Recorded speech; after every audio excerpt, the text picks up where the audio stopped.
Good morning. Welcome to the trailer park. Yay, I made it. I made it across the country and back in 2 days and I'm here to tell the tale about it. How is everybody this morning? Kate, I see you're under the weather. Feel better, honey. Get some rest. Get some chicken soup. Let me see. Oz, if you're out there in the ethernet, you already did it. I thank you. Kicking off the Rockfin. Hey, Rockfinners, what's up? I see Fred Edwards hanging out over there. Thank you, Roar Media, for always having my back. I will get logged into the Rockfin. I promise. I will one of these days. It's been so crazy.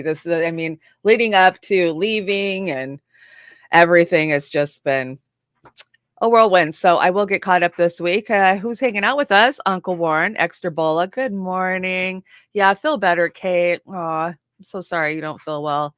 Welcome, Bob. Fred's hanging out in both chats. Look at you go, 10-4 dinosaur.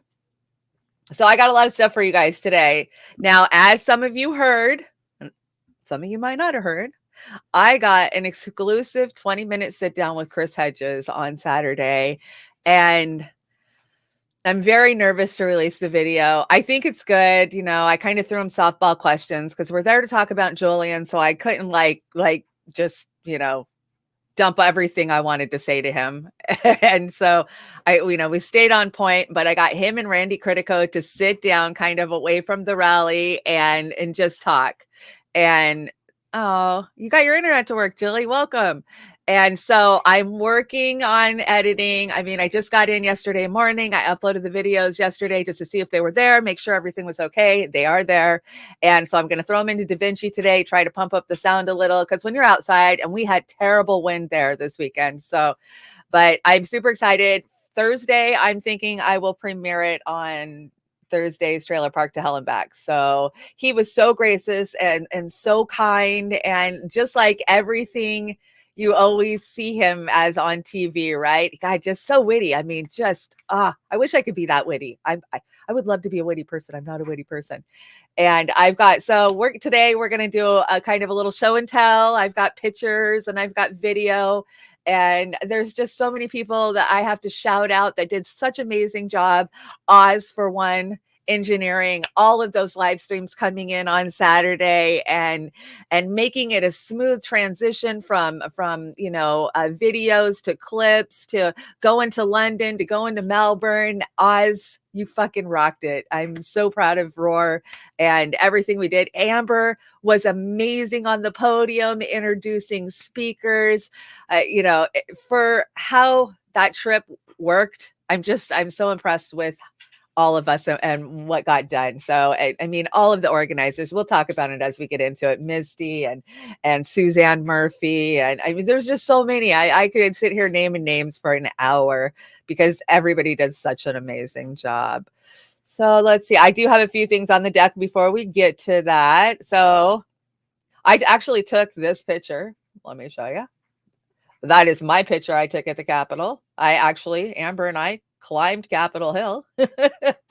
Good thing I had been conditioning working up to going into DC. I had been out walking a couple miles a day, climbing flights of stairs, trying to get my tolerance stamina up because when you hit the ground, you don't get no rest. You just got to go, go, go till it's over. And it really helped. I could tell a huge difference by exercising for a month before we went. Yeah, Trailer Park Pundit. Fair use. I do have a couple of clips on here that are other people, so I'm not trying to plagiarize. I just want to talk about, what's in the clips and go ahead, copyright me. I get them every day. I'm used to it. If you'd like to help out, keep things running, keep the lights on, Trailer Park Pundit. This is my PayPal. And you guys, I've got a section I want to talk about how just humbled I am by how much you guys just lift me. You lift me up. I would never be here talking any of this with you guys if it wasn't for your encouragement. I mean, at every level, it's always your encouragement. Always, always, always. And I can't wait to get into all the amazing friends and fams that I ran into out there and we'll talk about all that. So, hey, Amber, good morning. Yes, Amber, she did an amazing job this weekend. Let's see who else is hanging out over on the Rockfin. Okay. Jilly. The chats are moving a little fast for me this morning. So, okay, right off the bat, you guys, I just got this. Oz just sent this to me like 10 minutes ago. And this is the world premiere of the new Women in Independent Media little montage that we always play at the end of our shows. And so this is the updated one. The one we had was a couple of years old. And Linda, our production assistant, Linda, did this amazing. Your guys' work in Da Vinci is just getting over the top. And it just, the things that we're going to be able to do now that we've learned a lot of these production programs, this is an example. So here you are. This is the world premiere of Women in Independent Media.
I have to mute when I go live. Let's try this.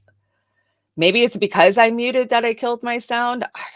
I'm always told to mute when I play background stuff, so that way my audio isn't bleeding into it. So I muted. Maybe that's why you guys couldn't hear. So let me try again. Freaking audio. Yeah, it's funny being out on the streets. We all say it.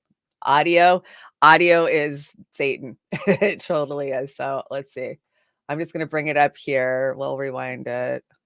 They did such a good job. I want people to be able to hear this because the music's amazing in this. So can you guys hear me now? Yeah. Okay, so when I'm muted, my audio goes down, it seems like. So let me see. Oh no, get back here. Okay.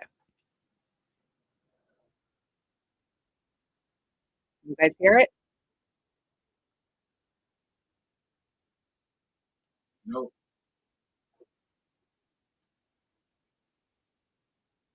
Debbie, Misty, Glory. Still no sound.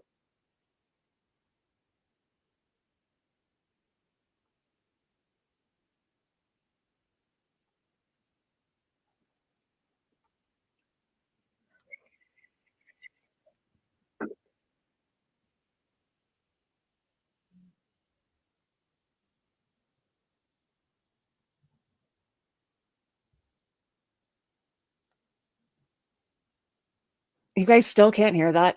No. What in the hell? Okay, I'm gonna try to bring this back in. See if I bring the slide back in. I had no audio problems with this studio up until last week, and now it's just every show I have audio issues. It's starting to make me think I'm going to move to a different online studio. Okay, share system audio. Got it. Let's kill the live. Let's see if I can get it this time. Share audio. There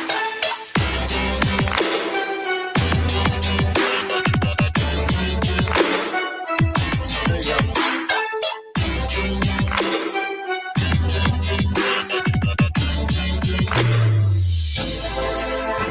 You guys hear it? Good.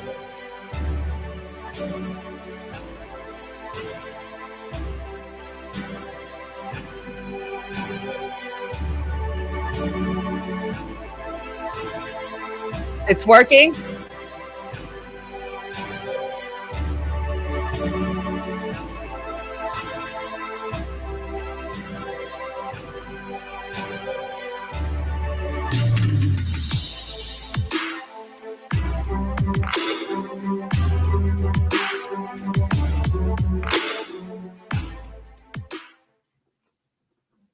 Okay, so I think you guys got audio on that last attempt. Got it. I'm getting yes, got it. I don't know what I did, but I got it working. We will premiere it again on Beauty and the Boomer. We're going to run it on Thursday. You're going to see this all over. Oz and Linda. Linda, you did an amazing job on this. And women in independent media is what Roar Media stands for. That's always been our goal. And beautifully done, you guys. Beautiful. It's awesome. I'm sorry that I had no audio for the first 3 tries, but I'm surprised I'm even here. So we will see this regularly. Yes, you will see this regularly, Kate. It's going to be running on all of the back ends of our shows. So beautifully done. And all of those women empower me. They inspire me. I'm going to try not to cry today because I'm when I get like jet lag tired, I get over emotional. So I've noticed I've been very weepy and teary eyed for the last 24 hours. And I can't help but be moved by what I see, these people doing, because none of us are trained journalists. None of us, so many of us are just everyday people who see that we live in such a broken system that we can't stay quiet about it. So we're out there doing anything and everything we can to unite the everyday people of this country to come together to make this world better. Because right now, evil is in control. I mean, that's what's happening in this world, and we all know it. Whether you believe in the battle of good or evil or not, they believe. And so that's where the fight is. Oh no, come on, go to the next one. Okay, so I brought a couple of things for us to talk about before we do show and tell. Do you guys all see this shit this morning? I got up at like 5 this morning to work on the show, and yeah, this had just dropped. And am I shocked? No. Do I think it's a move? Yeah. So if you haven't heard, Tulsi Gabbard announced this morning that she's officially left the Democratic Party. So my comment to her was, wow, what took you so long? And remember that the Republicans are the same face of evil on the two-sided coin as the Dems. I think that Tulsi might be doing this in an attempt to switch sides so that way she can run, right? But let us not forget, Tulsi still props up the military-industrial complex in a lot of situations and in a lot of places. Yeah, a lot of times she says the right things, but she's still out there, not saying shit about what we're doing in Africa. There's just so much. So let's listen to Tulsi's message. I can no longer remain in today's Democratic Party that's under the complete control of an elitist cabal of warmongers who are driven by cowardly wokeness, who divide us by racializing every issue and stoking anti-white racism, who actively work to undermine our God-given freedoms that are enshrined in our Constitution, who are hostile to people of faith and spirituality, who demonize the police but protect criminals at the expense of law-abiding Americans, who believe in open borders, who weaponize the national security state to go after their political opponents. That's true. And above all, who are dragging us ever closer to nuclear war. Now, I believe in a government that's of the people, by the people, and for the people. Unfortunately, today's Democratic Party does not. Instead, it stands for a government that is of, by, and for the powerful elite. Now, I'm calling on my fellow common sense, independent-minded Democrats to join me in leaving the Democratic Party. If you can no longer stomach the direction that the so-called woke Democratic Party ideologues are taking our country, then I invite you to join me. Join you where, though, is my question, Tulsi, because she put a couple of dog whistles in there for the Republican supporters. I thought I heard when she's talking about religion and she's talking about the police. We all know that these are kind of the quintessential dog whistles for the Republicans. And I think that this is a move. I think it's a play. And I would not be shocked if she ran for president under the Republican, party. So we'll see. We'll see. At this point, if she doesn't understand that the Republicans are beholden to the same fucking donors that the Democrats are, then she's not going to get it. She should understand that. She should know that. She's been on the ground long enough, Tulsi, I met Tulsi many times. And of course, I was fired up for Tulsi, like many of us were, say 2016, 2017, right? She was out there calling out Donna Brazile, calling out the DNC for all the corruption that we lived through inside the Democratic Party, for Bernie Sanders' 2016 run and 2020 run. And so I saw Tulsi really sticking her foot into that military industrial fucking stance in 2017, 2018. And that's where I was like, I got to back off. No, this is not the direction I want to go. So I'm a little shocked. It's kind of late, but there it is. It is what it is. And I just had to bring you this little gem here of Pelosi getting booed and told to go home. Y'all seen this? I don't even know where she was at. You guys tell me, because I have been in my own world for the last 3 days, so I don't know where this was. Come on, play.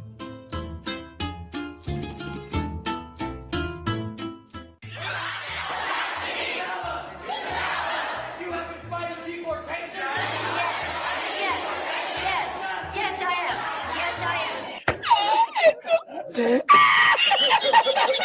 I am. You do not. You don't know what you're talking.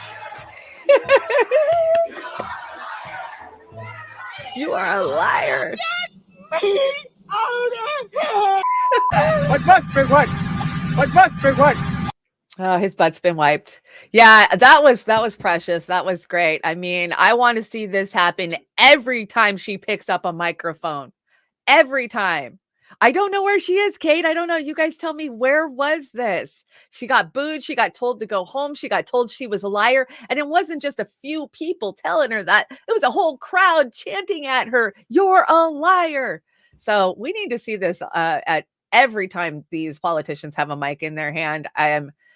It's starting to happen. I think it's starting. What we've been saying needs to happen for years and years and years now. Is this a while ago? I don't know. No, I just dropped this video just dropped this morning. I don't know where it is. So you guys tell me, because I'm kind of out of the loop today.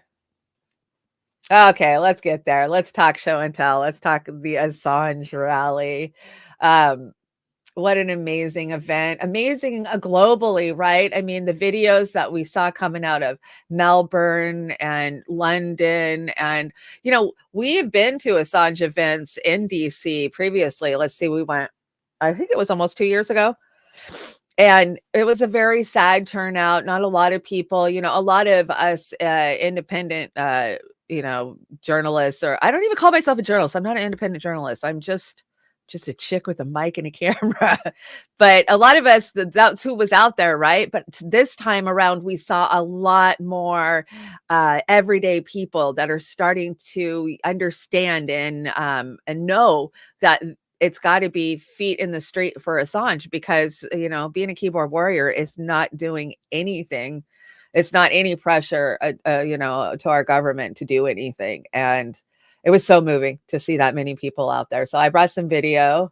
First, I want to thank everybody who helped to get me to DC and Roar Media.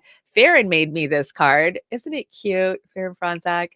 I never really got to use it on any of my stuff, so I had to bring it today. Such a cute card. Thank you, Farron. And thank you. You see the name scrolling down below here.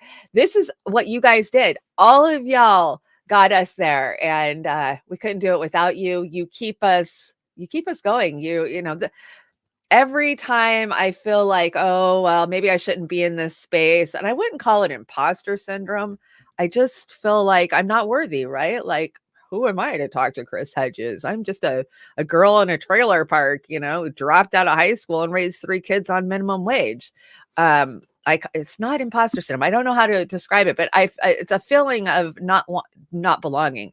But I think we all feel like that. All of us that are in that space, like we're just trying to get information out, trying to get truth out.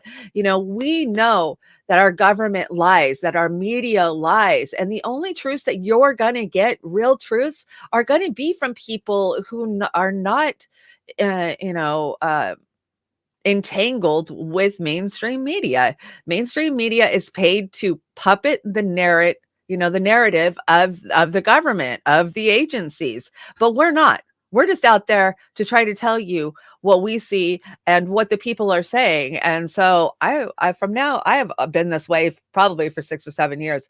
I just go to the streets. I go to the people to learn the truth. And y'all are the people. You guys are the ones that are producing so much of our content and getting us out there so we can bring you the information. We can't do it without you guys. I could almost cry. I mean, I try not to, because I just never thought that I could have a community like this. I was always just such a loner, as a single mom and working, and you don't have a lot of friends, you don't have a lot of community. And to flip that script 10 years later and to fast forward and see the type of community that we built, and it's because of you guys. And I can't thank you guys enough. I just can't. And so many of you helped out. I mean, look at all those names. Oh my gosh. And you guys more than helped out with the cost of going, but you're helping with our tech costs. And that's what, our productions are getting so much better because we're getting better tech, and that's all because of you guys. So thank you so much. I just have so much love for all of you. And I can't say thank you enough. Okay, so let me see what this first one is. I got multiple clips that look alike, so I'm going to have to jump around today. This one is Roger Waters. This is Roger Waters on Tucker. Of course, he's been doing his my brain is just misfiring this morning. He's been doing his tour called This Is Not a Drill. I know he was in the Seattle area, a week and a half ago, and I heard it was amazing. I wish I could have gone, but I know some of our people got to. And let's just hear what he had to say on Tucker the other night. I can only assume that he's being charged. It's a bit like hanging a magpie on a hedge. I think he's a warning to other journalists who might not write stories, because this is published stories that the powers that be do not want to be published. And so it's a way of warning off other journalists in the future and telling them, don't do this, or we might lock you up in prison for 175 years, even though nothing that you have done is illegal. Why haven't papers like the New York Times come to Julian Assange's defense? Well, you would have to, the papers, well, you would have to ask the papers. I was wondering if you were going to ask, why hasn't the DOJ decided to prosecute the New York Times and the Manchester Guardian and the Washington Post, who all published the same information that WikiLeaks did? Why is it that they picked out Julian Assange as an example to hang in the hedge and not those other papers? There is not a hope in hell that Julian Assange would get a fair trial in the Eastern District of Washington, D.C. I don't know what the clipping is about, you guys. I personally think they're doing it to us and intentionally. Last week leading up to this event, every single interview, anybody who was talking about the event, their shows were clipping like this. And I saw Atwood Unleashed had Stella on, and he was saying that they intentionally bog down your server when they know the ISP that you're running off of, and that's why it clips. Now, that could just be a conspiracy, but I find it damn weird that every time we go to talk about Julian, our stuff starts to clip. So here's a picture that I took of course, of the big phallus, right? Because you can see that thing from anywhere in DC. Day one, so we took off at 11:30 Friday night from SeaTac, and we landed at 7:30 in the morning, Saturday morning in DC. We hurried up, got our stuff, got our car, because we landed at Dulles, so we had to drive into DC, and it was like a half hour or something, and not maybe 45 minutes. But so we were rushed, but it was very cold and windy, and it was kind of a strange day on Saturday, and we were fighting the wind the whole day out there for sure. But you can see the next day it was beautiful. Sunday was a beautiful day in DC, and Amber and I got to do a little bit of sightseeing, touristy stuff, and yeah, I don't know. It's kind of ominous, isn't it? This picture. I find it very, very kind of creepy. So here we are hanging out at the Capitol. There we are. There I am. That thing's under, you see the big things right there. They're remodeling, right? And Amber and I were joking about how when those sheets drop, it's going to be a bunch of satanic shit that's going to be behind them. Would you be surprised? I would not be surprised. We know how this rolls. So here's a good shot of some of the speakers together. Of course, Reverend Annie Chambers and Sabby Sabs and Dan Cohen and Randy Critico, and of course, Chris, and who else is in there? So many great speakers. And I brought a couple of clips. If you guys haven't watched, Oz did over a 3-hour stream, so definitely go check it out. It is it's up on Roar Media. She did an amazing job. The transitions, how far we've come. I remember like 2.5 years ago, our first joint venture where we were going to do multiple shots and try to capture live streams. And, if we go back and you compare that to what Oz did this weekend, we're moving up, man. We're learning. And this is all a learning experience. Like this weekend, I had a lot of things that went wrong, but I just look at all of them as a learning experience. And next time I'll know better. Right. And that's what I do every time. So I had to bring a couple of clips of, let's see, this is Corbin Burnson talking to Jeremy Corbyn, Jeremy Corbyn talking about Julian. This was in the UK. This was an interview over there. Oh my gosh, they turned out over there. What an amazing turnout over there.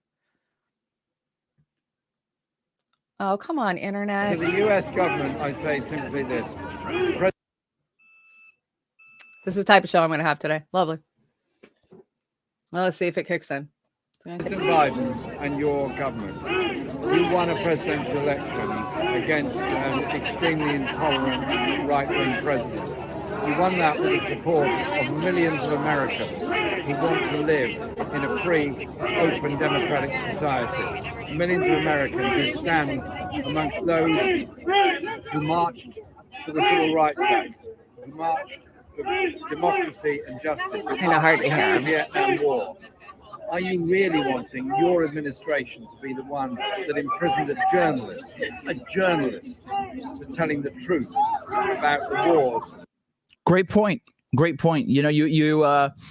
We've heard the phrase a million times. Donald Trump is a fascist, and if you don't vote for Biden, then you're voting for fascism. Okay, so Biden is now here. And what does he do? He just continues Trump's work. Yep. Foreign policy, sanctions, the wars, and Assange is one of those projects from Trump, which he continues, which kind of shows you what the deal is, right?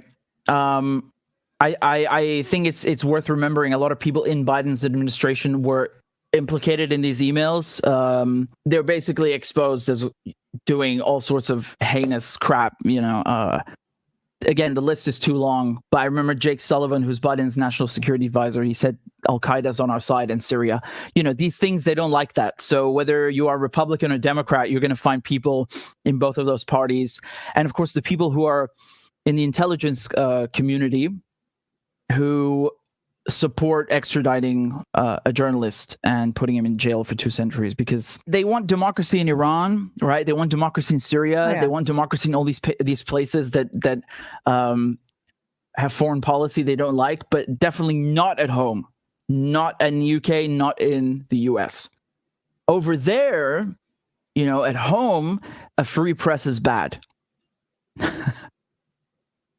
So anyway, I if you were able to make it, please let me know in the comments. And So I so agree with him. You know, the Democrats, right? You had to vote.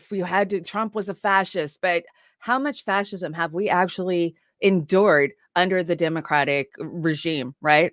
What we've seen, even more censorship. They've ramped up the censorship, taking people off of social media. I mean, Julian was the start of the role of all of this crushing of truth. And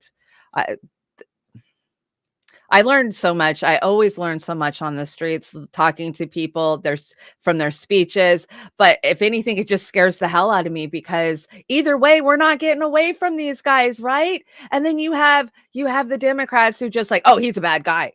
Like, why would you say that? Because you've been fed that narrative. You have no idea what you're even talking about. And if you'd read any of the WikiLeaks, any of them, I mean, not just Vault 7, but any of them, they're all the same. They're all evil. They're all self-serving, corporate serving.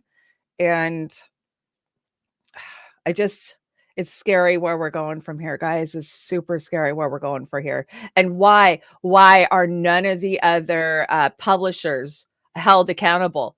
Well, everybody who shared these emails, if they're going to do this to Assange, they should be going after all of them. I'm not saying that they should, but that just goes to show you how uneven-handed this is. I love this picture. What a great picture of Suzanne Murphy, and of course, comrade Misty Winston, and our own Amber King and John Kiriakou on the bullhorn. That's a beautiful picture. It was such a great day, and so many well-informed speakers. Just, you can't ask for anything more. Okay, what is this one? Let me get over here and see what this one is. Oh, this is my footage. Okay, so this is my footage that I took. So I had my phone in this hand because Amber was still setting up her phone, which was going to be our main live stream feed, and I was going to do video. So I had my video camera in one hand with all of my lights and microphones and everything, trying to hold on to it with this one. And then I have my phone in this hand. So I'm literally trying to keep both in the viewfinders and run all the way around the Department of Justice. And Ford makes it look easy. Let me tell you, Ford Fisher does an amazing job. We ended up using a lot of his footage, but he always is just so on the ball with it. So here's a little bit of my footage. Reverend Annie is up here. I was running to get to Reverend Annie. Reverend Annie. Free, free. So she was leading the pack, and we had this yellow banner that everybody was grabbing, and we're just going around the huge block. It's a huge block.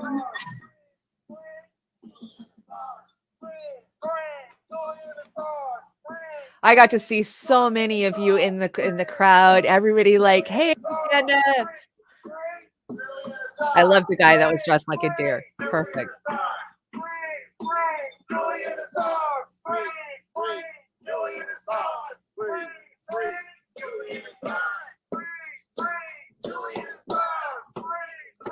Sorry, guys. I got two viewfinders I'm trying to keep an eye on. I got a camera in each hand. Hey, Go Start.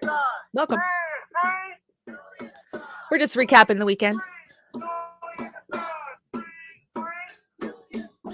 Okay, I'm gonna let this go by because I was at the lead, so I want to get back here so you can see how long it is. Many people are participating. This is amazing. This is a great turnout compared to prior events, for sure. For sure.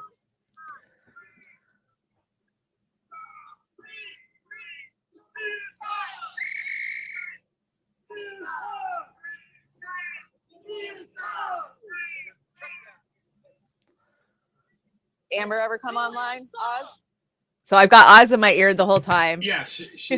Oh, good. Okay, good. Because I'm down to like 8% battery on my phone, so my live stream's gonna die. Let it run out. Yeah, I don't have audio for Amber yet. Sabby, look, there's Sab. Sabby! Yay! There's Sabby. John Kiriakou.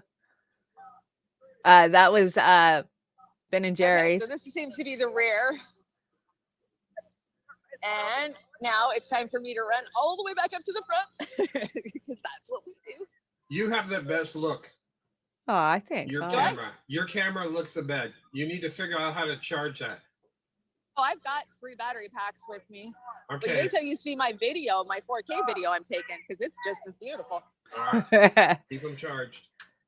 So you guys will see the video this week. That was just a little sample of me running around the Department of Justice trying to get video of all of it. You know, as I was running, so many people were holding the banner and like, Chanda. So I would just like run by and say hi. And I felt bad that I didn't have the chance to sit and talk with people, but I was there to do a job, and that was get as much video and feed as I can. But so many of you just like, hey, I know you. You're from Beauty and the Boomer. Like, where's the Boomer? Everybody wanted Oz on the street. Oz, you are definitely wanted on the street. And I just want to give a huge shout out to Lizzie Pickles. Lizzie Pickles found me in the crowd, and she made these beautiful hoodies for all of us. I saw Sabby had one, and Medea Benjamin, and what an amazing gift. Thank you, Lizzie. It was great to sit, and we ended up meeting up later on in the night and having dinner and getting a chance to talk. And that's what I love about our community. We are all just regular people, right? And it's so weird when you get out on the street because people come up to you and talk to you almost like you're a celebrity, you know, because they sit and we come into your living room every day. And, you know, so there's this relationship there. And I know it even happened to me. Like I felt like when I talk to people, like I want to just like unload on them. Like, you know, I had kind of an encounter with Jill Stein where I was like, oh, Jill, I love you. You know, you did such great work. I was in Philly with you. And she just kind of was like, oh, thanks. You know, and I kind of felt like, oh, but then I get it, right? Because it's my expectation that she's just going to be my best friend or something. I don't know, but it's just a weird place to be in as an everyday person. And then people come up to you like they know you and you want, you know, you're friendly and we love everybody and we're trying to talk, but then we don't have enough time to talk because we're trying to, you know, do stuff. And we apologize if anybody out there felt like they didn't get enough time to talk to us or if we weren't reciprocal. It's just a weird thing to be out there on the street. And I mean, it's totally different when, you know, you're in a setting where you can sit and communicate and talk with people and visit. And I just feel like we don't get enough time to visit when we're at events because we're there for a purpose, right? And I kept going back to that all day. Like, I'm here for Julian Assange, and as much as I want to talk to these people about other things, right, I need to stay on point. And I had to keep reminding myself that, and I think I did. But did you guys see what happened in London? Did you guys see how many people turned out? I had to bring the video, so I'm going to bring that in real fast.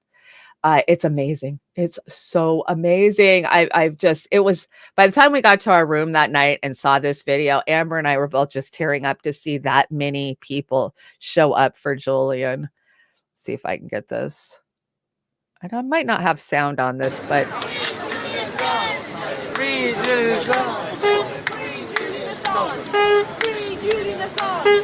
Goes and goes and goes.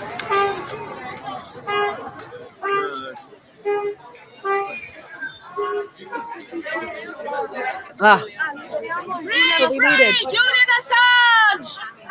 Free Julian Assange! Free Julian Assange! Free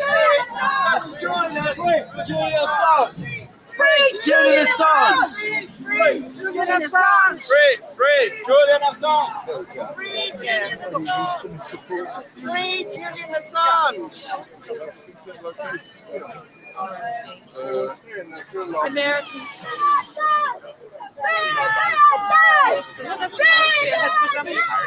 Six different people.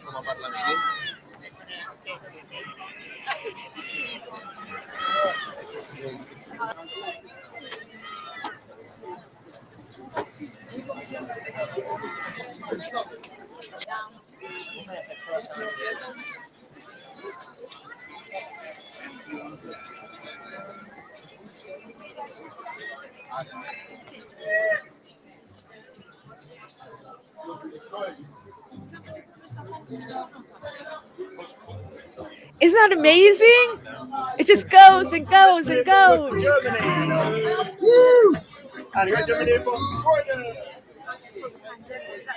So awesome. Always peace. Go peace. It's so awesome. It just keeps going and keeps going. Free Julian Assange! Free Julian Assange! Free Julian Assange! Free Julian Assange! Free Julian Assange! Free Julian Assange!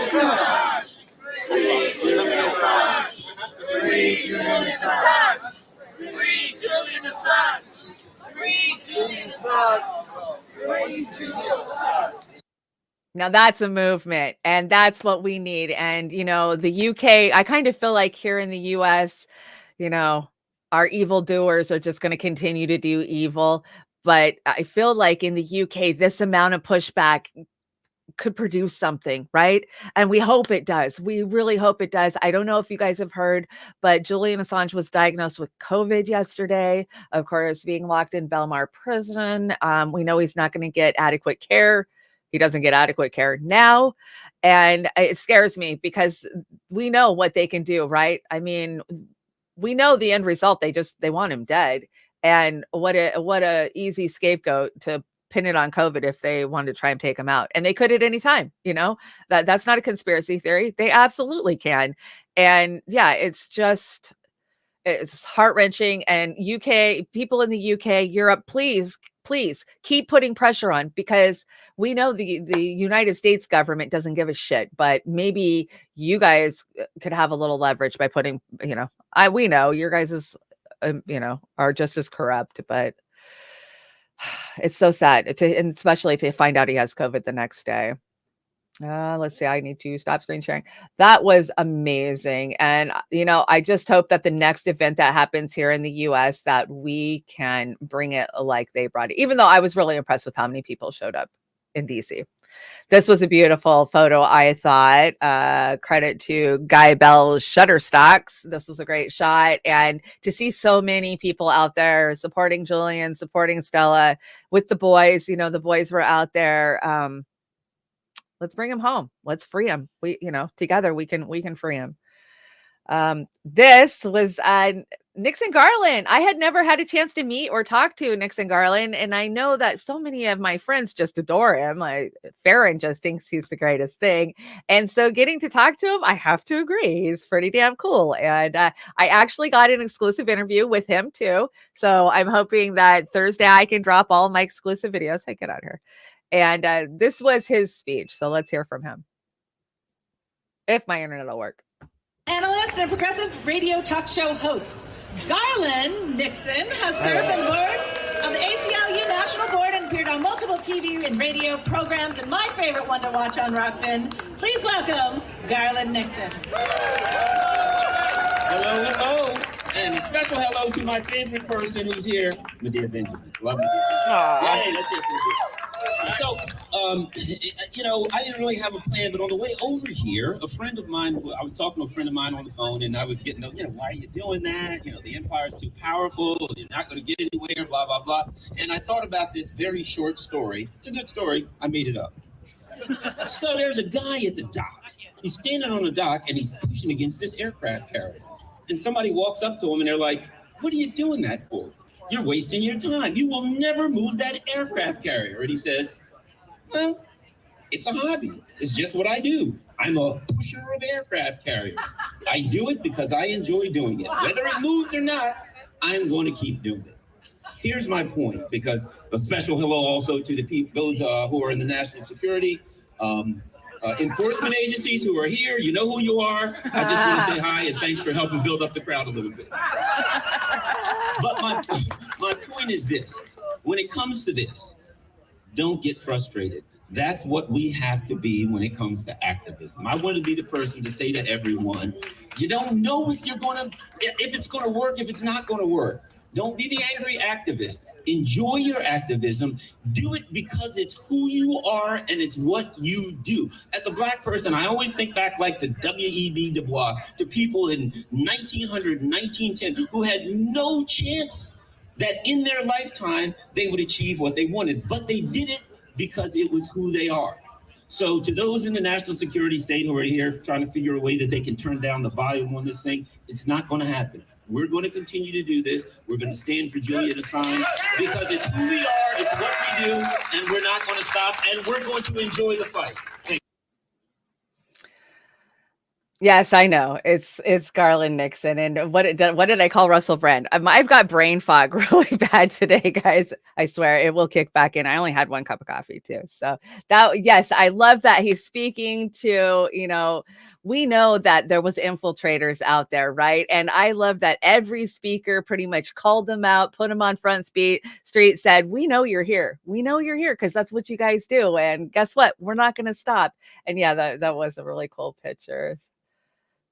So that was one of one of my favorite speakers. I loved them all. I loved everybody. Everybody had amazing things to say. Here's a couple more pics. This is, of course, Comrade Misty Putin and myself. And then Eric T. Red. This is Sabby Sab's engineer. I actually hung out behind Eric and Sabby for pretty much the end of it. I was over at the press tent doing interviews, and then I just came and stood behind them because they were doing such great work. I mean, their shots were beautiful. I saw Oz had brought in Sabby's shots, and yeah, they were so cool. They're so gracious to hang out with and to chat with, and just can't say enough about everybody out there.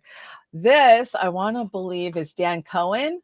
Now, I didn't know really a lot about Dan Cohen. I mean, I'd heard of him, but I didn't really know his work until later that night. We went to an after hours at, what was it called? Bus Boys and Poets. And we got to see a little sneak peek of a documentary called Another Vision. And it was about Haiti and the lies that America is telling the world about Haiti, and has been for forever. I mean, we just constantly have gone in and crushed Haiti for 40 fucking years. Anytime they start to find a little democracy on their own, well, we got to go in and change that for them. And we all know what how the Clintons devastated them, ripping them off, even right down to the fucking celebrities ripped them off when it came to the Haiti Relief Fund, right? And I was, what's that? Listening while getting my very late taxes ready. Oh, hey, Chris. Welcome, Christine. Christine, the natural prepper. Long time no see. Glad to see you in here. So, yeah, let's hear about this. My son has done mission work in Haiti. So I just always, whenever I hear about Haiti, I want to know more because I think it's just reprehensible what we, the American people, have allowed our fucking government to do down there. But let's hear from Dan Cohen. Okay, coming up next, we have one of my favorite independent journalists, Dan Cohen. He's a journalist with Mint Press News and a filmmaker. And his latest film is Another Vision, which is a film about the inside of Haiti's uprising. So everybody, please give it up for Dan Cohen. Thank you, Misty. I want to give a huge round of applause to all the organizers who put this incredible event together and everybody who came out to stand for Assange today. I want to know, raise your hand if you are a reporter for the New York Times or the Washington Post or the Guardian. Are there any of you out there? No, there's not a single, I don't see any hands. One guy's raising his hand, but I think that's just so he can take a picture. But no, what does that say? That if you are a journalist, you're a reporter, and you are not here defending freedom of speech, defending your ability to speak the truth, it means you're not a journalist. You are a propagandist. That's why none of them are here. And it comes down to regular people, other independent journalists who are not owned by BlackRock, by the mega corporations and financial institutions that dominate our lives. So it comes to us. We are the real resistance in this country. That's right. You guys are. Yes, exactly. We need to make our voices heard here in the belly of the beast. I mean, think about the importance of Julian Assange, the importance of WikiLeaks in this moment as we are on the press. Assange say about war that every war begins with a lie. And so truth can bring peace. And so let's imagine if we had Cablegate, the massive trove of diplomatic cables that were leaked by by WikiLeaks, if we had that right now, what would we know about, let's say, the assassination of Daria Dugina, the U.S. role in that? The U.S. says, "Oh, we don't know anything about that. We don't know anything about that." But you can imagine what's being said in classified documents. What would we know? What would those documents reveal about the bombing of the Crimea bridge overnight? That the U.S. doesn't know anything about it. The SBU, the Ukrainian intelligence services, are essentially an extension of the CIA, but we don't know anything about it. What would we learn about the assassination of Haitian President Jovenel Moïse last year? That the U.S. We don't know anything about that either, even though they sealed the indictment, essentially what a former DEA chief called telegraphing CIA involvement in the assassination. So the reason they're punishing Julian Assange is not because of what he did as one person. It's because he represents the truth that he and WikiLeaks bring to the people, represents a threat to the most violent and dangerous empire in the history of the world.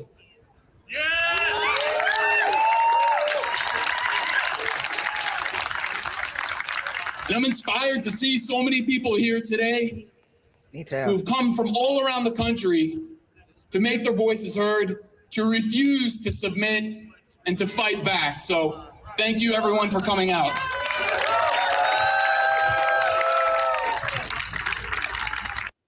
I don't know why that didn't stop, but some of these speeches were, it's so powerful to recognize that it's the everyday people doing the media out there. And I've got shots, and I'll get them up this week, where I pan down and take pictures of all of the independent media that was up front, that podium, taking, recordings and going live and doing photos. And like you said, there was no mainstream media out there. Raise your hand. There wasn't a one out there, right? That leaves the truth up to us to bring to the people. And that's what we're doing. Great clip. That was a great clip. Dan Cohen, I'm impressed with him. I really didn't know much about him, but listening to him give his speech, and then later on in the night, we got a sneak peek of what he's working on about Haiti, and it was shocking and heart-wrenching to watch. And I hope you guys will look for it. It's called Another Vision. I think it's like a multi-part series, and I was shocked. I didn't freaking know. Well, I mean, we've all heard that, they raised all that money for Haiti, and then the Clintons ripped it off, and they didn't build them anything they were supposed to build them. And, my son went down there and did mission work, and he built a community kitchen and some outbuildings to help one little village down there. So I was aware of some of it, but the video in that documentary of them brutally murdering women, children. I mean, the narrative is this bad guy barbecue that our government wants killed, but he is just what it sounds like, what looks like a revolutionary trying to lead his people against, big empire that's coming in there and wants control. And so please definitely check it out when it drops. It's so informative, and yeah, check out Dan Cohen, man. I was super impressed by him. John Kiriakou. I love John Kiriakou. Is it Kiriakou or Kiriakis? I don't want to say it wrong, but I'm saying everything wrong this morning. Great clip from him. Yes, that was a great clip from Dan. So sadly, our mic died halfway through for a few minutes, and we had to put some people on the bullhorn. And this is John on the bullhorn, and he does an amazing job, right? It's kind of hard to be on a bullhorn. For me, you got to hold the thing and you're shaking, and you guys could see the wind out there that day. And so for me, my tripod decided to break as soon as we got there. It wouldn't extend anymore. And so I'm holding one camera, trying to steady it with this hand, and I got my other camera in this hand, and I'm shaking because of the wind. So I'm trying to hold my cameras up against me so I'll stop shaking. So you see some of the camera gets a little shaky when the wind hits it. We're dealing with wind, and lessons learned. I'll never leave home without a really good backup tripod ever again. But yeah, let's listen to John. Okay. They wanted to jump ahead to Chris. We are most comfortable with the microphone in our hands, and being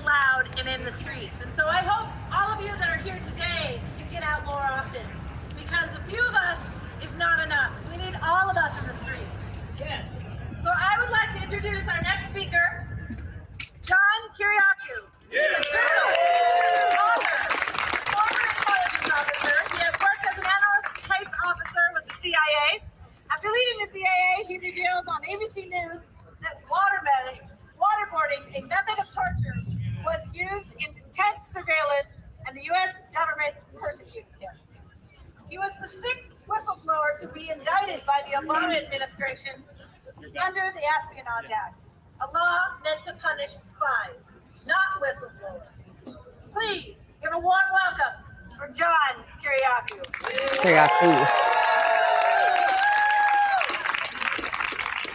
Thanks, everybody. Believe it or not, this is the first time in my life I've ever used a megaphone. 58 years.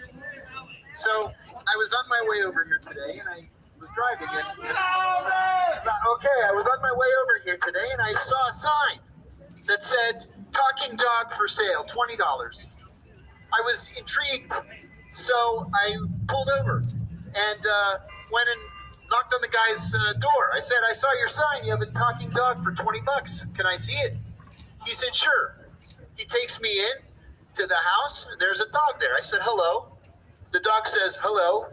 I said, "My God, the dog actually talks." I said, "Well, tell me about yourself." The dog says, "I used to work for the CIA. They would send me into meetings, like with Bin Laden and stuff." I said, "I used to work for the CIA too." I said, "I never came close to Bin Laden. Tell me more." He said, "I would go into these meetings, Bin Laden, Putin, Kim Jong-un, and then I would go back to CIA and I would report. I would report what they told me." I said, "That's amazing. I got to buy this dog." I said to the guy, "I'd like to buy the dog." He says, "Well, it's $20. I said, "Well, why is it so cheap?" And he says, "That dog's a liar. He's never done any of that stuff." But this is a theme, because everybody at the CIA is a liar. Everybody. The CIA told us that there was no torture program. That was a lie. The CIA told us that there was no archipelago of secret prisons all around the world. That was a lie. They told us that there was no international rendition kidnapping program where we go overseas and just snatch people off the streets or out of their homes. That was a lie. Lies. The CIA tells us today, in 2022, that they cannot even confirm the existence of a drone program. They're lying. Now, Mike Pompeo said on the campaign trail a couple of weeks ago that if and when Julian Assange is extradited to the Eastern District of Virginia, he will receive a fair trial. That's a lie. That's a lie. A fair trial is impossible for a bunch of reasons. Now, what Mike Pompeo didn't talk about is that he actively sought to murder Julian Assange, that he actively sought to kidnap Julian Assange and bring him surreptitiously back to the United States, probably to be killed. He didn't tell us that the CIA bugged the Ecuadorian embassy for audio and video so that they could spy on Julian Assange meeting with his attorneys and use the information against him in the United States. We can't believe anything that they say because they lie about everything. And they're clear about it. Again, Mike Pompeo was happy to go on TV and with a chuckle said, "We lie, we steal, we cheat." Isn't it great to be an American? So it's up to us to be there for Julian Assange. God forbid that he is indeed extradited to the United States. A crowd like this has to be in front of that courthouse in Alexandria, Virginia. We have to be there every day doing our part. Thank you all for coming. I'm so happy to see so many friends and new friends.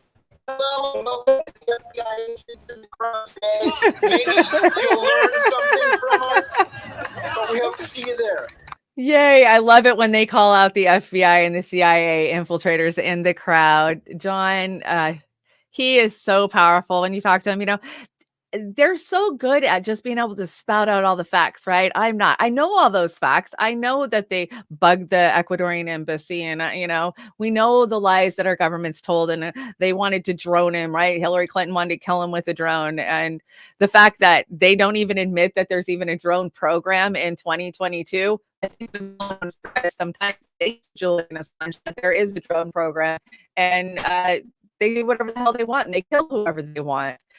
And I agree with him if or when Julian is extradited to America, we're going to have to pool our resources and pool our money. We're going to have to get Airbnbs. We're going to have to take shifts, and we're going to have to be out front making our voices heard for Julian every single second of a trial for Julian. So let's hope it doesn't come to that. Let's hope that the UK wakes up and pushes back against our country and says, no, this is unjust. He is a publisher. He's not, a whistleblower. He's not a spy.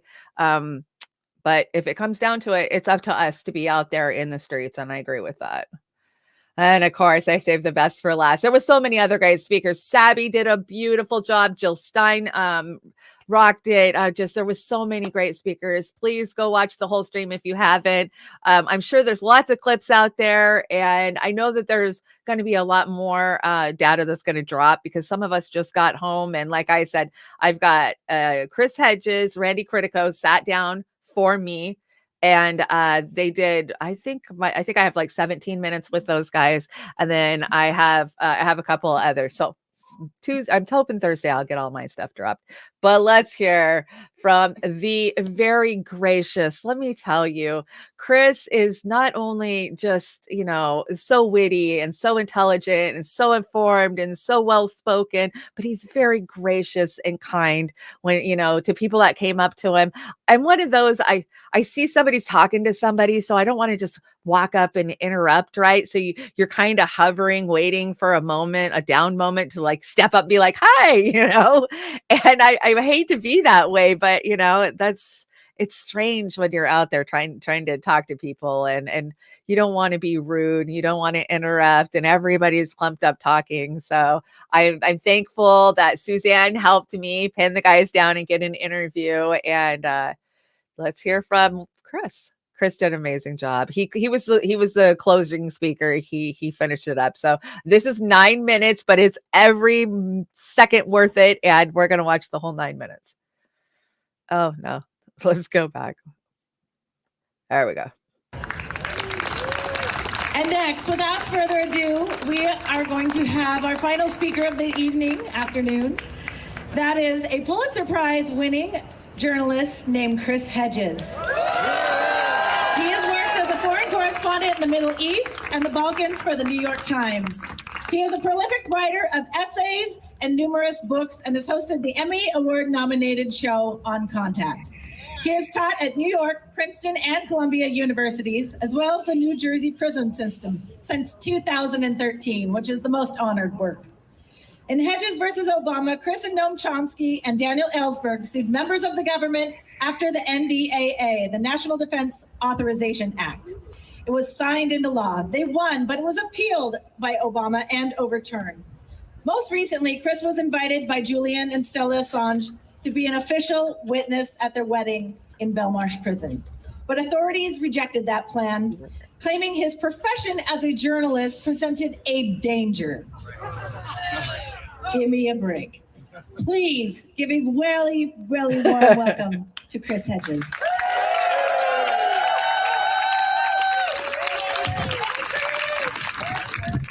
Thank you for coming. Merrick Garland and those who work in the Department of Justice are the puppets, not the puppet masters. They are the facade, the fiction, that the long-standing persecution of Julian Assange has something to do with justice. Like the High Court in London, they carry out an elaborate judicial pantomime. They debate arcane legal nuances to distract from the Dickensian farce where a man who has not committed a crime, who is not a US citizen, can be extradited under the Espionage Act and sentenced to life in prison for the most courageous and consequential journalism of our generation. The engine driving the lynching of Julian is not here on Pennsylvania Avenue.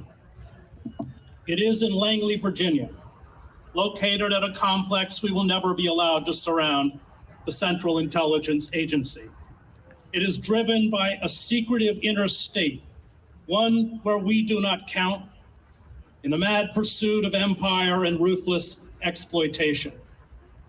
Because the machine of this modern Leviathan was exposed by Julian and WikiLeaks, the machine demands revenge. The United States has undergone a corporate coup d'etat in slow motion. It is no longer a functioning democracy. The real centers of power in the corporate, military, and national security sectors were humiliated and embarrassed by WikiLeaks. Their war crimes, lies, conspiracies to crush the democratic aspirations of the vulnerable and the poor, and rampant corruption here and around the globe were laid bare in troves of leaked documents. We cannot fight on behalf of Julian unless we are clear about who we are fighting against. It is far worse than a corrupt judiciary. The global billionaire class who have orchestrated a social inequality rivaled by pharaonic Egypt has internally seized all of the levers of power and made us the most spied upon, monitored, watched, and photographed population in human history. When the government watches you 24 hours a day, you cannot use the word liberty. This is the relationship between a master and a slave. Julian was long a target, of course. When WikiLeaks published the documents known as Vault 7, which exposed the hacking tools the CIA uses to monitor our phones, televisions, and even cars, he and journalism itself was condemned to crucifixion. The object is to shut down any investigation into the inner workings of power that might hold the ruling class accountable for its crimes, eradicate public opinion, and replace it with a cant fed to the mob. I spent 2 decades as a foreign correspondent on the outer reaches of empire in Latin America, Africa, the Middle East, and the Balkans. I am acutely aware of the savagery of empire, how the brutal tools of repression are first tested on those Franz Fanon called the wretched of the earth.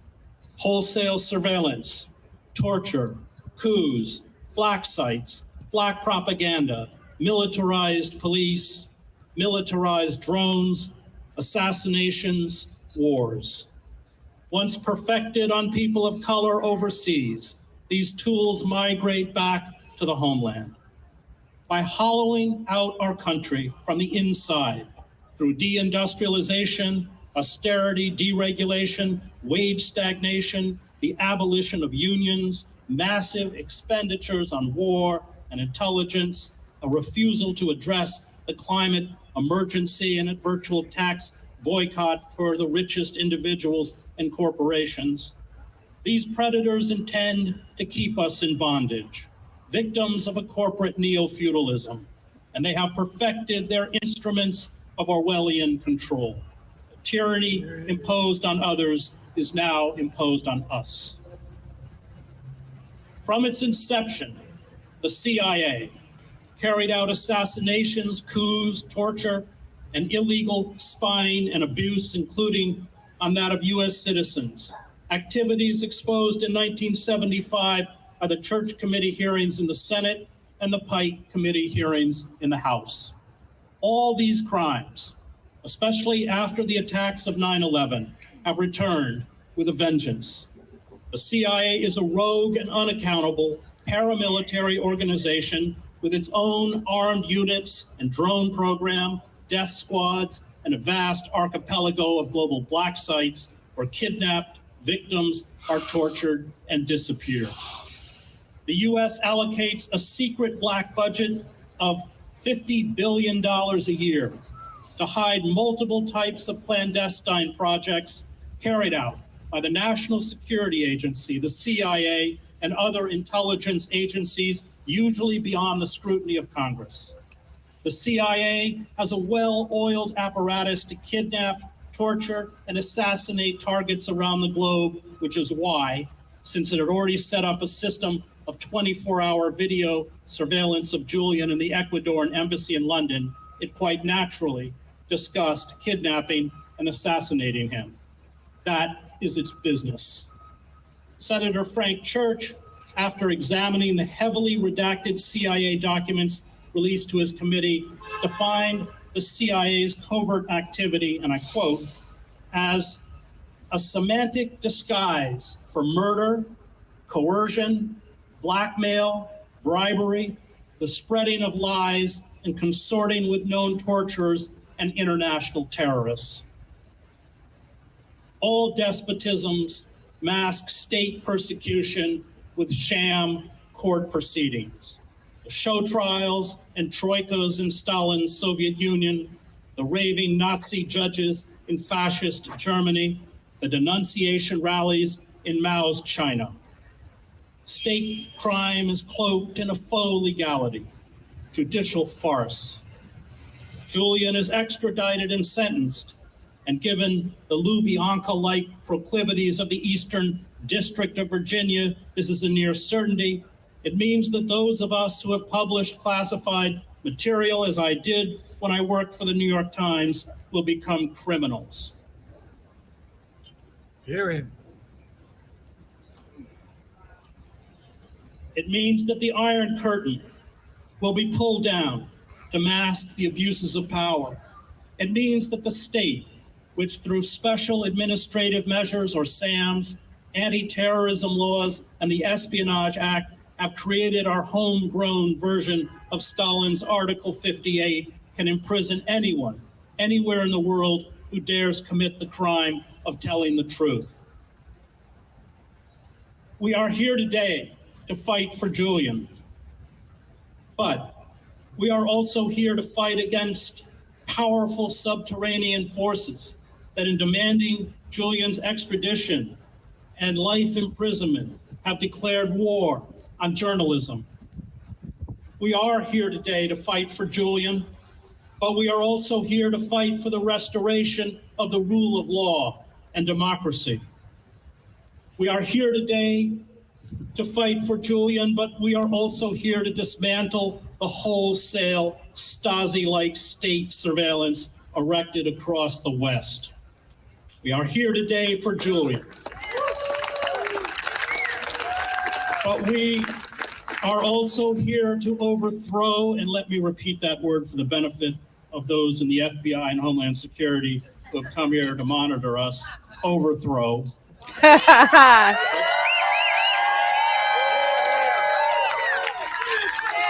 The corporate state, and create a government of the people, by the people, and for the people that will cherish rather than persecute the best among us.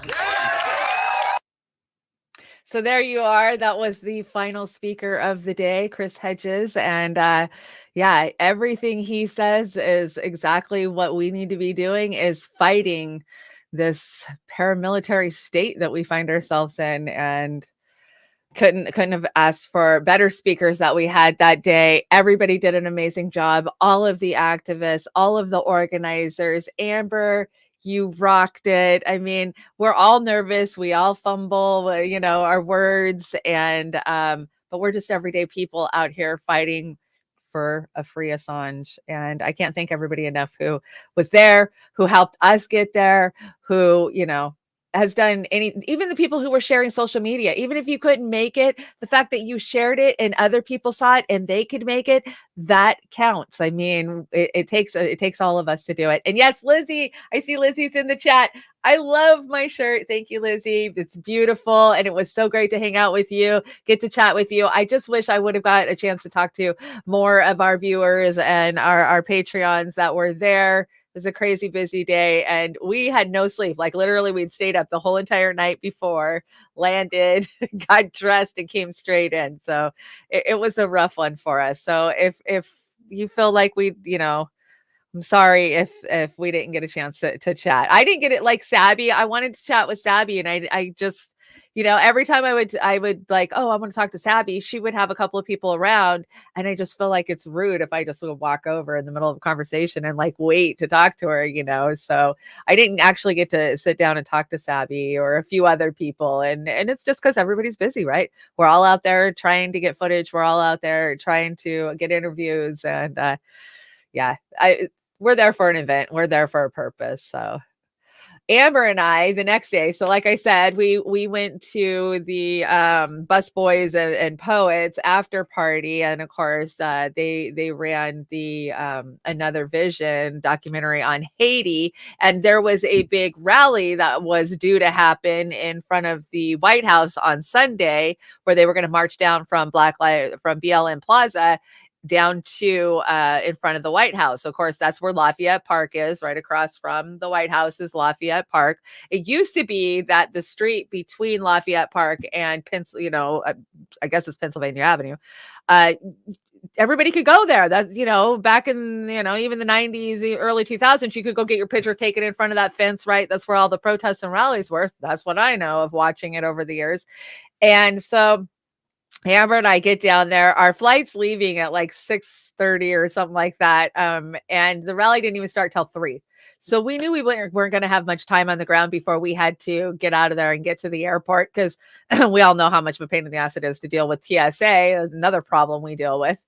And so we got down there and you could see the crowd. There was just mass people, you know, we're circling the block, and DC traffic is insane. And I just want to give a huge shout out to Amber. Thank God she lives in a big city and she's used to driving in that type of traffic, because if it was me, I just would have patiently waited behind somebody for a half hour to move. Amber knows how to move in and out of traffic, and she does it beautifully. And so we get down there. I jump out of the car and I'm like, okay, I'm just going to run in and get the footage, because we had live feed already up, you know, Oz was ready to go.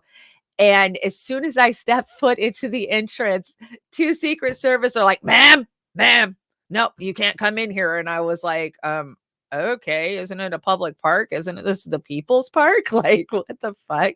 And so I'm like, okay, so how do I get in? Where do I go to get in? And they were like, oh, I don't know, you got to go over there. And I mean, over there is like 3 city blocks. I mean, it's not just like, so I go, okay, so Amber's off trying to park the car, and I run all the way down and around. And this is the video of it. We never did get in. They literally had Secret Service and park security stopping people from coming in. It looked like it was a pretty big event. I did have friends inside that I was messaging like, I'm sorry, they won't let us in. I don't know why they won't let us pass. They were very strict about it. Well, we know that they don't want this information on Haiti coming out. I don't know if that had anything to do with why they wouldn't let us in, but it seemed like there was a lot of people there. So here's just a little clip of us on Sunday, me running around trying to get into the park. Okay, maybe not. Let's try again. There we go. This is Lafayette Park, of course. And yeah, Secret Service. I was all the way on the other side of the park over there, and Secret Service wouldn't let me in. So I went all the way down there, and Secret Service wouldn't let me in. So, you know, Secret Service, they rule the world, right? Apparently, they can do what they want. Oh, sleepy little baby. Cute sleepy baby. Okay, I see that Amber. So Amber's calling me. She's messaging me. So, I don't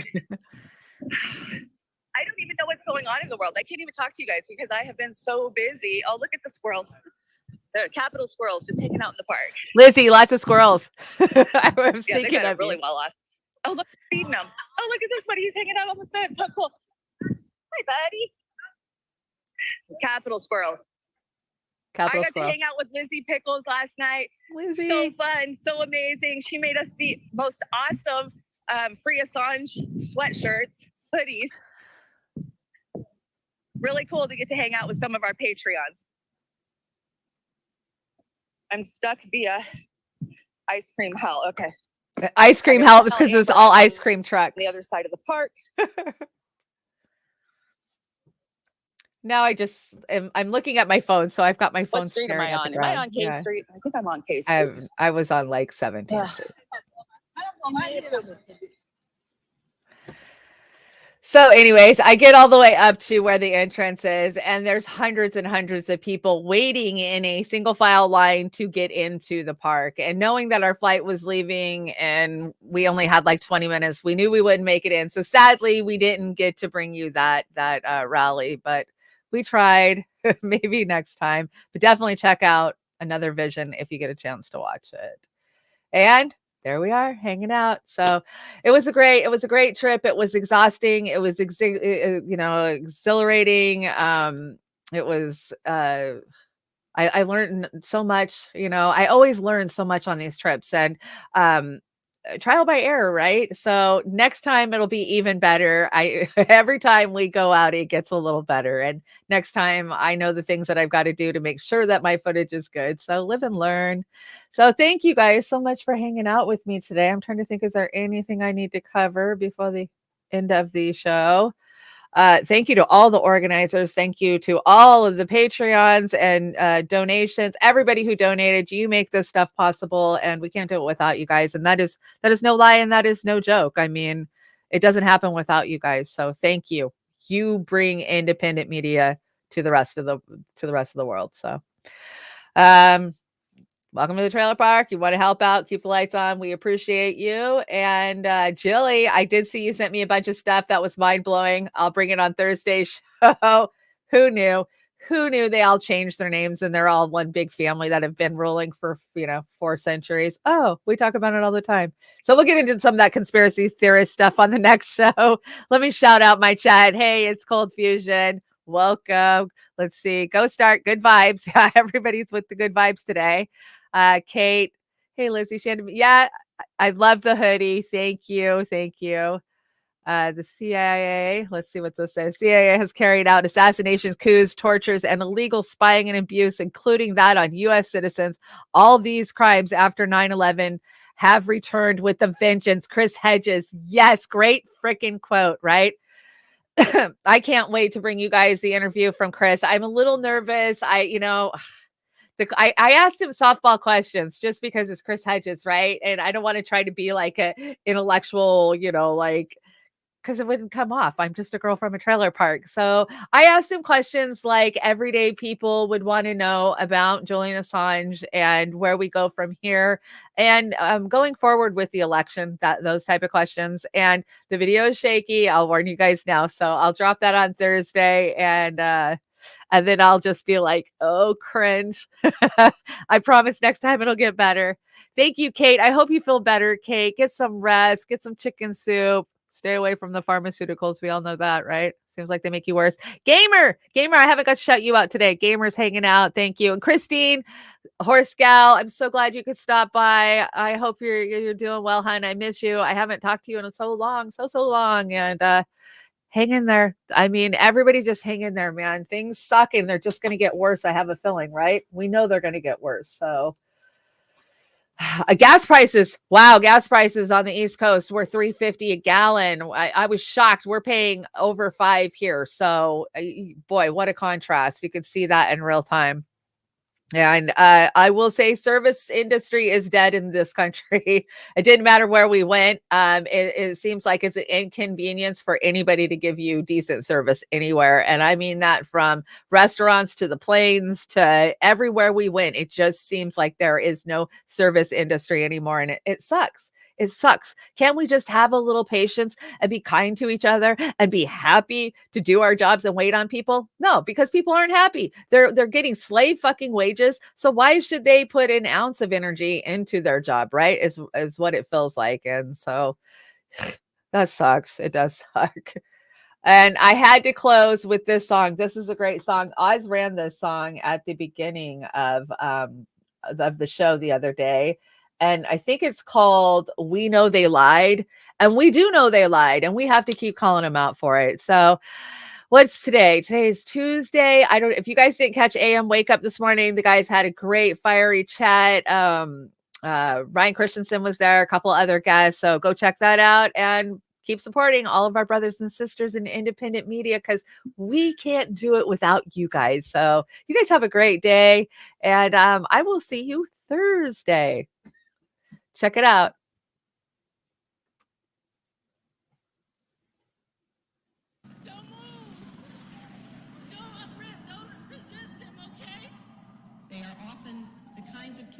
so-called super predators. No conscience, no empathy. We can talk about why they ended up that way, but first we have to bring them to heal, and bring them to heal, and bring them to heal, bring them to heal.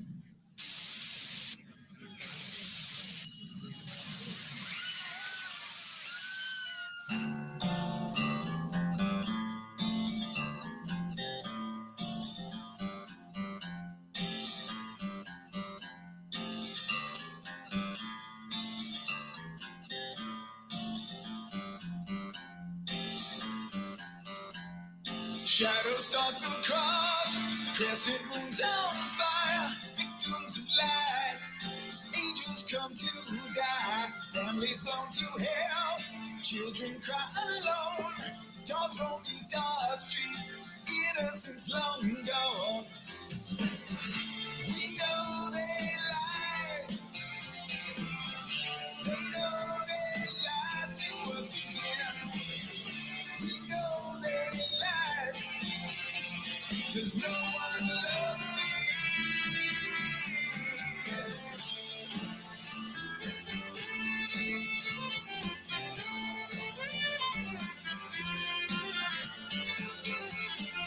Hypnotized by greed, trample those in need. Poverty denied, disoccupied divide. Pressures beat the drum, wanting more to come.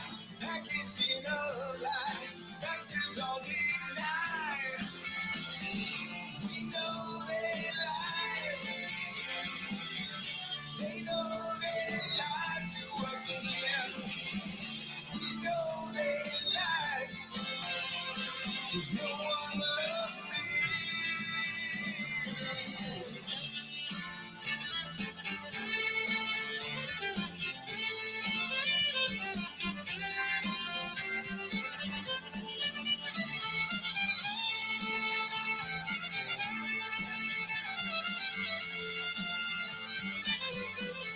Authority and fear, police states all in gear. Resist another lie, calls for you to die. Loved ones on the ground, with the hills going down. The devil and his guns got you on the run. We know they lie. They know they lie to us again. We know they lie. There's no one love me.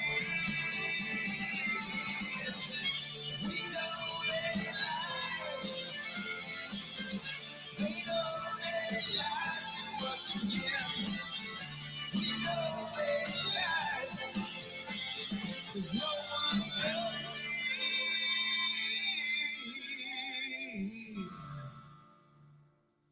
My dad didn't do nothing. He's not a criminal. So the governments, please put your heart. Let my parents be free. And if we're going to get past this, we can't blame it on him.